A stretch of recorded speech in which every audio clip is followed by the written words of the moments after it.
இன்னைக்கு ஒரு நண்பர் ஒருத்தர் கமெண்ட் ஒன்று போட்டிருந்தார். அந்த கமெண்ட்டை படித்து பார்த்த உடனே வயிற்றில் கலக்க ஆரம்பிச்சிருச்சு. ஐயோ நாம் எதுவும் தப்பான ரூட்டில் போகிறோமோ அப்படின்ற மாதிரி ஒரு பயம் உள்ளுக்குள்ளே லைட்டாக அதை படித்து பார்த்தோம். அவர் ஒன்றும் தப்பாலாம் கேட்கல. அவர் கேட்ட கேள்வி ரொம்ப சிம்பிள். சமூகம் பெரிய இடமோ இல்லை, இவ்வளவு தைரியமாக பேசுகிறீங்களே, பெரிய இடமா இருக்குமோன்னு ஒரு சந்தேகத்தில் கேட்டேன். பெரிய இடமும் இல்லை, பெரிய தைரியமும் இல்லை. இன்னும் சொல்லப்போனால் பெரிய தைரியம் இல்லை, தைரியமே கிடையாது நமக்கெல்லாம். ஆனால் இப்போ பேசுகிறத பார்க்குறப்போ எதுவும் தப்பாக இல்லைல்ல, எதுவும் யார்ட்டையும் பொய் சொல்லல, இல்லாதது இருக்குன்னும் இருக்கிறத இல்லைன்னு மாற்றி மாற்றி எதுவும் பேசுகிறல்ல, உள்ளதை தானே பேசுகிறான், நடந்தது தானே சொல்கிறான். இப்போ ஒருத்தர் ஒரு விஷயத்தை சொல்கிறாரு, இப்படியெல்லாம் இருக்கிறோன்றார். இல்லைப்பா இவங்க இப்படிலாம் இல்லைப்பா, இவங்க பேச்சு மட்டும்தான்ப்பா இப்படி, மற்றபடி ஆக்டிவிட்டியெல்லாம் அதுக்கு அப்படியே ஆப்போசிட்டாக இருக்குதுப்பா அப்படின்னு எடுத்து சொல்கிறதுல எதுவும் தப்பு இருக்கிறது தானே சொல்கிறேன், நடந்தது தானே சொல்கிறேன். இப்போ விஜய் சாருக்கு ஆப்போசிட்டாக தான் பேசுவியா அப்படின்னு பல பேர் கேட்குறாங்க. அவருக்கு ஆப்போசிட்டாக பேசணும்னு சொல்லி சத்தியமாக ஆசை இல்லை. உண்மையை சொல்ல போனால் எல்லாருமே விஜய் ஃபேன் தானே.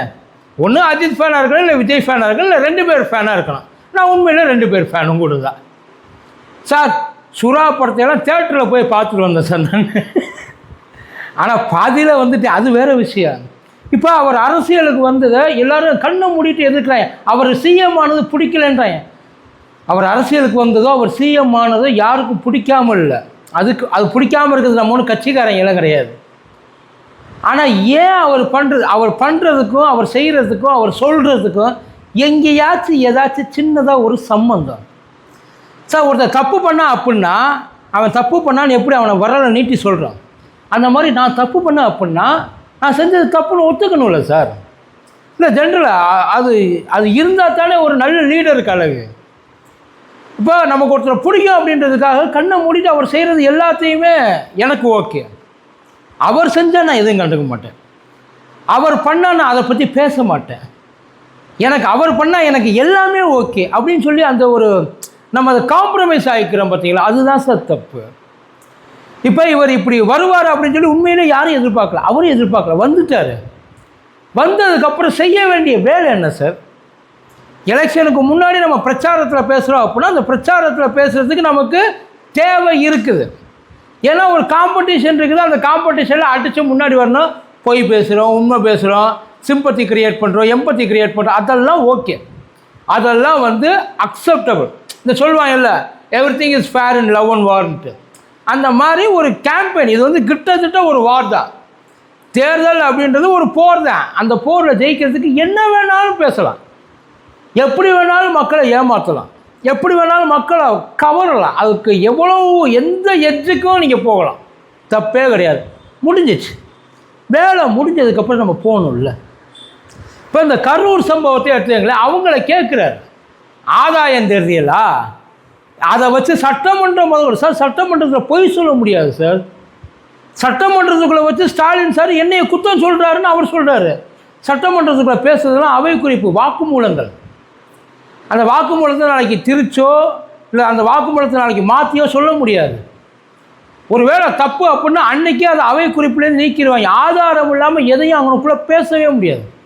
அங்கே போயிட்டு அவர் பேசுனதுல என்ன தப்பு அதை சொல்லுங்கள். இந்த பாயிண்டை பின் பண்ணி என் மேலே தப்பு சொல்கிறார், என் மேலே லேட்டாக வந்தாருன்னாங்க, உண்மையா பொய்யா? அது உண்மையா பொய்யா? லேட்டாக தானே வந்தோம், சீக்கிரம் வருவார்னு சொன்னாங்க, அது உண்மையா பொய்யா? சொன்னார்ல, உங்களால் தானே போட்டார். புசியானந்த் சார் இன்னமும் அதை வச்சுருக்கிறார், உயிரோடு தான் இருக்குது அந்த ட்வீட்டு. போய் பார்த்தீங்கன்னா தெரியும். 12 மணிக்கு டான் வந்துடுவாப்புல, அவர் தான் சொன்னார். இப்போ அதெல்லாம் இல்லை. அதான் இதுக்கு இந்த கரூர் சம்பவத்துக்கும் ஐயா விஜய்க்கும் எந்த காரணமும் இல்லை, சொல்ல முடியுமா? ஆனால் நியாயமாக என்ன பண்ணணும், இதில் எனக்கும் ஒரு பங்கு இருக்குது, அவ்வளவுதான். அவர் தான் கொண்டாருன்னு யாருமே சொல்லலை. ஆனால் அவர் என்ன சொல்கிறாருன்னா, இவங்க இன்றைக்கி என்ன சொல்கிறார், அன்னைக்கு என் மேலே பழி போடாதீங்கன்னாரு. இன்றைக்கி என்ன சொல்கிறாரு, அவங்க தான் கொண்டுட்டாங்கன்னாரு. அவங்க ஆட்சியில் இருந்தப்போ கூட அந்த வார்த்தையை யூஸ் பண்ணல சார். நீங்கள் தான் செஞ்சீங்கன்னு சொல்லிவிட்டு அதை யூஸ் பண்ணலை. இதை சொல்கிறதுக்கு தைரியம், இதை சொல்கிறதுக்கு இதை புரிஞ்சுக்கிற ஒரு அறிவு இருந்தால் போதும். இப்படி ஏன்னா இது ஒரு 50 வருஷத்துக்கு முன்னாடி, ஒரு 100 வருஷத்துக்கு முன்னாடி நடந்ததெல்லாம் கிடையாது. எவனோ ஒருத்தன் சொல்லி நம்ம தெரிஞ்சு 10 மாதம் முன்னாடி நடந்தது. நம்ம கண்ணுக்கு முன்னாடி எல்லாம் லைவாக போயிட்டு இருந்துச்சு, எல்லாம் லைவ். அன்னைக்கு யார் யார் என்னென்ன சாட்சி சொன்னோம் அது அத்தனையும் ரெக்கார்டில் இருக்கு. இன்னும் சொல்ல போனால் இந்த கேஸை ஆல்மோஸ்ட் ஒரு 90% வந்து முடிச்சிட்டாங்க, சிபிஐ முடிச்சிது. இப்போ வந்து உட்காந்து ஒரு நாடகம் போட்டுக்கிட்டு இருக்காரு. இது இங்கே போடுறதுக்கு பேர் நாடகம்னு சொல்கிறதுக்கு எதுக்கு தைரியம்? இந்த இன்னைக்கு விஜய் சார் பேசுகிறாரு, இந்த இது மின்சாரத்துறையில் ஒரு இது ஒன்று உண்டு, பதவி உயர்வு நாங்கள் போட்டிருக்கோம். அந்த அம்மாவெல்லாம் கண்ணீரோடு வந்து எங்களுக்கு வந்து நன்றி சொல்லுது. அதெல்லாம் இவங்க கண்ணுக்கு தெரியாதான்ட்டு. அந்த அம்மா ஒரு அம்மா பேசுறது உங்கள் கண்ணுக்கு தெரியுது. ஊரே எந்திரிச்சு வந்து கேட்குது, கரண்ட் இல்லை சார், இருட்டில் உட்காந்துருக்கோம் சார், தெருவில் கடந்து கதறினாங்கல்ல, அதெல்லாம் உங்கள் கண்ணுக்கு தெரியலையா சார்? அதெல்லாம் என்ன உங்கள் ஆட்சியோட சாதனையா அப்படின்னு கேள்வி கேட்கறதுக்கு எதுக்கு சார் தைரியம்? அவங்க போராடுறாங்க. இங்கே இப்போ இந்த அரசாங்க வேலையை தூக்கி அசால்ட்டாக எடுத்து அவங்களுக்கு கொடுக்குறீங்கள, இப்போ நீங்கள் கொடுக்கறது தப்பு. ஏன்னா இதுக்காக அவன் படாத பாடுபட்டுக்கிட்டு இருக்கான், பாதி வாழ்க்கையை தொலைச்சிட்டு உட்கார்ந்துருக்குறாங்க இந்த வேலை கிடைக்கிறதுக்காக. கிட்டத்தட்ட அரசாங்க வேலைக்காக வந்து ட்ரை பண்ணுறதுன்றது ஒரு தவம். இப்படி தூக்கி அசால்ட்டாக கொடுக்குறீங்களே சார், அது நீங்கள் செஞ்ச தப்புக்கு நீங்கள் பிராயச்சித்தம் தேடலாம். இன்னொருத்தன் பாக்கெட்லேருந்து கொண்டு போயிட்டு உண்டியலில் போடுறது என்ன சார் அர்த்தம்? அதைத்தான் இதை கேட்கறதுக்கு எதுக்கு சார் தைரியம்? இதுக்காக அவரை பிடிக்காத. உண்மையிலேயே இந்த மாதிரி வெறும் இந்த 2 முறை போட்டி இருந்துச்சு இல்லையா, திமுக வெர்சஸ் அதிமுக. அதாவது இவங்க பண்ணது அவங்க வெளியில் சொல்ல மாட்டாங்க, அவங்க பண்ணது இவங்க வெளியில் சொல்ல மாட்டாங்க. அதான் நாங்கள் நடவடிக்கை எடுக்கிறோம், கொண்டு வருவோம், தீர்ப்பை கொடுப்போம், இது தண்டனை வாங்கி கொடுப்போம், செயலில் தூக்கி போடுவோம், எல்லாம் பேசுவாங்க. ஆனால் யாரும் இது வரைக்கும் எங்கேயாச்சும் ஏதாச்சும் சென்ட்ரல்லேருந்து ஏதாச்சும் ஆக்ஷன் எடுத்தால் தான் உண்டு. ஸ்டேட்லேருந்து ஒரு ஆக்ஷனும் எந்திரிக்காது. இதுக்கு பதிலாக 3ஆவதாக இன்னொருத்தர் வரணும்னு எல்லாரும் நினச்சபடி வந்தார். அதான் நினச்சோம், ஆனால் அவர் வருவார்னு நினைக்கிறேன், ஆனால் வந்துட்டார். இப்போ வந்து அவர் உட்கார்ந்துருக்கு. இப்போ வந்து உட்கார்ந்தோன்னே இவங்க 2 பேரும் செய்யாததை செய்யணும்ல. இவங்க 2 பேரும் ஏன்னா ஒட்டு மொத்தமாக எல்லாத்துக்கும் ஒரு சேஞ்சுன்னு தானே கொண்டு வந்தாங்க. டைம் கொடுங்க. இந்த மினிஸ்ட்ரியில் உட்காந்துருக்காங்க, எல்லாம் மினிஸ்டர் மாதிரியே நடந்துக்கிறாங்க. நினச்சி பாரு, அத்தனை பேர் இன்னமும் அந்த இன்ஃப்ளூயன்சர் மைண்ட்லேயே இருக்கிறாங்க. அவங்களுக்கு தேவை வியூஸு, லைக்ஸு, இது கிடச்சிட்டா இது மூலியமாக தான் நம்ம மந்திரியாகவே ஆனோம்னு நினைக்கிறாங்கல்ல. அவங்களெல்லாம் என்ன சார் பண்ணுறது? ஒன்றும் இல்லை, ஊழலை ஒழிப்போம், லஞ்சத்தை ஒழிப்போம், எல்லாத்தையும் செய்வோம். கூட பக்கத்தில் இருக்கிறவன் பூரா சுரண்டி நோண்டிக்கிட்டு இருக்காங்க எல்லாத்தையும். ஒரு வார்த்தை சார், அவங்க கட்சி எம்எல்ஏ மேலே ஒரு பெரிய புகார், பாலியல் புகார் இருக்குது, பணம் வாங்கின புகார் இருக்குது, அதிகாரத்தை துஷ்பிரயோகம் பண்ண புகார் இருக்குது, எல்லா புகார் இருக்குது. பதவியில் இல்லாதவங்க படாத பாடுபடுத்துகிறாங்க. இதையெல்லாம் எடுத்து கேட்குறதா இல்லையா?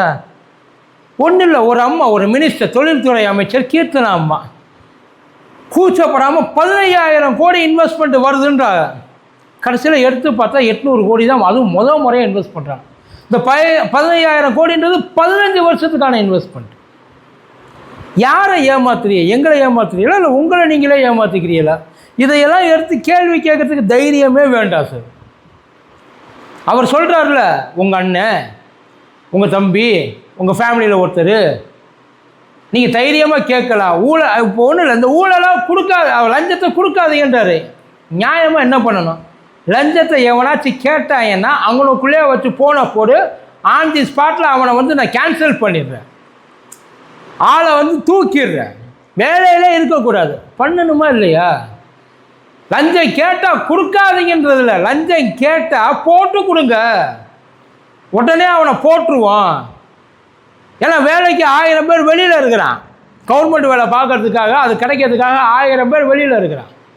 இப்போ இந்த அரசு வக்கீல் நியமனம் அவ்வளோ தூரம் யார் கேஸு போட்டவங்க பூரா தாவேக்காளுங்க தான், காசை கொடுத்து ஏமாந்தவங்க தான், கிடைக்கும்னு நம்பினவங்க தான், அவங்க தான் போட்டிருக்காங்க. இப்போ இதையெல்லாம் பேசுகிறதுக்கு நமக்கு எதுக்கு சார் தைரியம்? இதுக்கெல்லாம் தைரியம் தேவை கிடையாது. பேசுனா மேபி பிடிக்காதவங்க திட்டலாம், கொள்ளலாம், இல்லை மேற்கொண்டு ஏதாச்சும் பண்ணுறதுக்கு கூட நினைக்கலாம். யாரை வேணாலும் என்ன வேணாலும் பண்ணலாம் பிடிக்காதவங்க. ஏன்னா பதில் சொல்ல முடியலை. அது அவங்க மேலே வச்சிருக்கிற வெறி. அவங்கள தப்பெல்லாம் சொல்ல முடியாது. அது டோட்டலாக வேறு. அதனால் இதுக்கு தைரியம்லாம் தேவையில்லை. அந்த அளவுக்கு பெரிய தைரியமான ஆளும் நம்ம கிடையாது. உண்மை அதுதான். வெளியில் வேணால் சும்மா பேசிக்கலாம். ஆனால் இதெல்லாம் தெரியாத அளவுக்கு, நீங்கள் பண்ணுறதெல்லாம் புரியாத அளவுக்கு முட்டா பயலும் கிடையாது. தெரிஞ்சதை சொல்கிறேன், அவ்வளோதான். மற்றபடி வேறு பர்சனலாக எதுவுமே கிடையாது சார். அவர் உண்மையிலே நல்லா ஆட்சி பண்ண. அவர் ஊழலை ஒழிக்கணும்னு நினைக்கிறாரு. ஊழலை ஒழிக்கணும்னு நினச்சா உண்மையில் ஊர் தூக்கி வச்சு கொண்டாடு. எவன் சார் தப்புன்னு சொல்லுவான்? எவன் தப்புன்னு சொல்லுவான்? ஆனால் அதுக்கான நடவடிக்கை ஊழலே இல்லைன்றாரு. போய் ஆஃபீஸாக பாருங்கன்றாரு. முதல்ல நீங்கள் போய் பாருங்கள். நீங்கள் போய் பாருங்கள், நினச்சி பாருங்கள். இப்படி ஒரு வேளை அப்படி ஒரு ஸ்டேட்டை நீங்கள் ஃபுல்லாக சேஞ்ச் பண்ணிட்டீங்கன்னு வைங்களேன், அப்படியே ஷிஃப்ட் பண்ணீங்கன்னு வைங்களேன், நீங்கள் பிரதமர் சார். இப்போ சார் நீங்கள் பிரதமர். விஜய் சார் பிரதமர் ஆகிறதுக்கு இந்தியாவில் எவனும் தடையாக போட முடியும், நினச்சாலும் பண்ண முடியாது. ஆனால் அதை பண்ணி காமிச்சிட்டு அதுக்கப்புறம் பேசுங்க. சும்மா நீங்கள் சொல்லுங்கள், வாய் இருக்குன்றதுனால என்னத்தை வேணாலும் பேசிடக்கூடாது. போயிட்டு எல்லா இடத்துலையும் பாருங்கள். ஒரு கம்ப்ளைண்ட் நான் காமிச்சிட்டா ஆட்சியை கலைச்சிருக்கீங்களா நீங்கள்? இந்த மாதிரி லஞ்சம் கேட்டாங்க, ஊழல் பணம் வாங்கினாங்க, அண்டர் த டேபிள் டீலிங் நடக்குது, ஒரு இடத்துல நான் சொல்லிட்டா ஒரு 100 ரூபா லஞ்சம் வாங்கினாலும் அது என் ஆட்சிக்கு வந்த அவமானம். என்னால் இதுக்கு மேலே ஆட்சியில் இருக்க முடியாது, நான் தோற்றுட்டேன், ரிசைன் பண்ணுவீங்களா? இல்லை சார், சவால்லாம் இல்லை. ஆமாம், இதுக்கு பேர் சவால் தானே. எப்படி வேணாலும் வச்சுக்கோங்க, சவால்னு வச்சுக்கோங்க. இல்லை உங்களுக்கு ஒரு சேலஞ்சாக நீங்கள் நினச்சிக்கோங்க, ஒரு போட்டியாக நினச்சிக்கோங்க. ஏன்னா நீங்கள் நம்பிட்டு இருக்கீங்கல்ல, அந்த நம்பிக்கையை உண்மையாகணும்னு தான் எங்களோட ஆசையம். ஆனால் நல்லா இருக்கும். ஆணுச்சா ஆகாமலே ஆணுச்சுன்னு ஒரு ஸ்டேட்மெண்ட்டை கொடுத்தீங்க இல்லைங்களா, அதுதான் வேண்டான்ற. இதை பேசுறதுக்கு தைரியம் தேவை கிடையாது.